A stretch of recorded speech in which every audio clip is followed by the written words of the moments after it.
সহজে সুস্থ হৈ থাকিবলৈ তথা বিভিন্ন ধৰণৰ বেমাৰ যেনে হাই ব্লাড প্ৰেছাৰ, ডায়েবেটিছ, হাই কোলেষ্ট্ৰল, ফেটি লিভাৰ, থাইৰয়ডৰ সমস্যা, ইউৰিক এচিডৰ সমস্যা, ইনফাৰ্টিলিটি, PCOD, এই যে ভয় লাগি থাকে, এংজাইটি বা কিছুমান cancer, heart attack, cardiac arrest এনে ধৰণৰ বেমাৰৰ পৰা বাচি থাকিবলৈ মই 3টা সহজ নিয়ম কৈ আছো।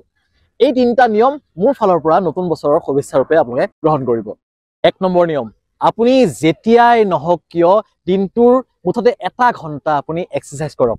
বোলে ৰাতিপুৱা সময় নাপাওঁ, আপুনি দুপৰীয়া কৰক, গধূলি কৰক, ৰাতি কৰক। মইতো কেতিয়াবা দুভাগ নিখাও মই দৌৰিব ওলাই যাওঁ, কাৰণ সময়টো মিলাবলৈ কেতিয়াবা দিগদাৰী হৈ যায়। মুঠতে আপুনি কি কৰিব লাগিব, 1 ঘণ্টা সময় এক্সাৰসাইজ কৰক। ধৰি লওক আপুনি 1 ঘণ্টা সময় একেৰাহে উলিয়াব পৰা নাই, আপুনি আধা ঘণ্টা আৰু আধা ঘণ্টাকে দুবাৰটো পাৰিব, আপুনি 15 মিনিটকে 4বাৰটো পাৰিব। আপুনি কৰবাত থিয় হৈ আছে, থিয় হৈ থাকোঁতে এনেকে আপুনি উঠা নামাটো কৰিব পাৰিব, আপুনি জোৰে জোৰে হাততালিটো বজাব পাৰিব, আপুনি এনেকে ওপৰটো হাততালি বজাব পাৰিব, বা আপুনি ধৰক ভৰিখন এনেকে দাঙিবটো পাৰিব, বা আপুনি থিতাতে এনেকে জঁপিয়াবটো পাৰিব, হয়নে? চাওক, এক্সাৰসাইজ নকৰিবলৈ মোৰ হাতত অযুত লক্ষ বাহানা আছে, কিন্তু এক্সাৰসাইজ কৰিবৰ কাৰণে আমি এলাহ কৰোঁ। এই এলাহবোৰ বাদ দি আহক, মাত্ৰ 1 ঘণ্টা সময় নিজক দিওঁ, নিজৰ স্বাস্থ্যটোক দিওঁ। 2 নম্বৰ, আচ্ছা, আপুনি বা মই যেতিয়া কাপোৰ কিনিব যাওঁ, আমি কাপোৰখিনি একদম লিৰিকি বিদাৰি চাওঁ। কি কাপোৰ ভালকে থাকিবনে, কাপোৰখিনি নে ধুই দিলে ঢিলা হৈ যাব বা ধুই দিলে কোচ খাই যাব, কোৱালিটিটো কেনেকুৱা।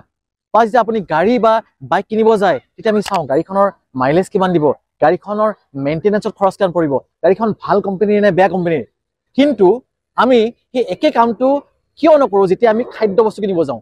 আমি দোকানত যাওঁ, দেখো যে এইটো বিস্কুট টিভিত বহুত ভাল এডভাৰটাইজ দিয়ে, মানুহে কয় এইটো ভাল, আৰু সেইটো বস্তুৱে আপুনি লৈ আহে।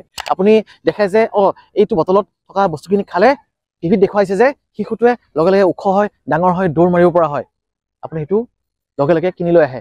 মোৰ এটা অনুৰোধ, এই 2 নম্বৰ নিয়মটো হৈছে যে আপুনি যিকোনো বস্তু যদি কিনে, কিনাৰ আগতে আপুনি পেকেটটো অলপ লুটিয়াই, বটল অলপ লুটিয়াই পাছফালে পঢ়ি চাওক কিমান চেনি আছে, কিমান ময়দা আছে, কিমান পাম অইল আছে, বা কিমান এই প্ৰিজাৰভেটিভ আছে।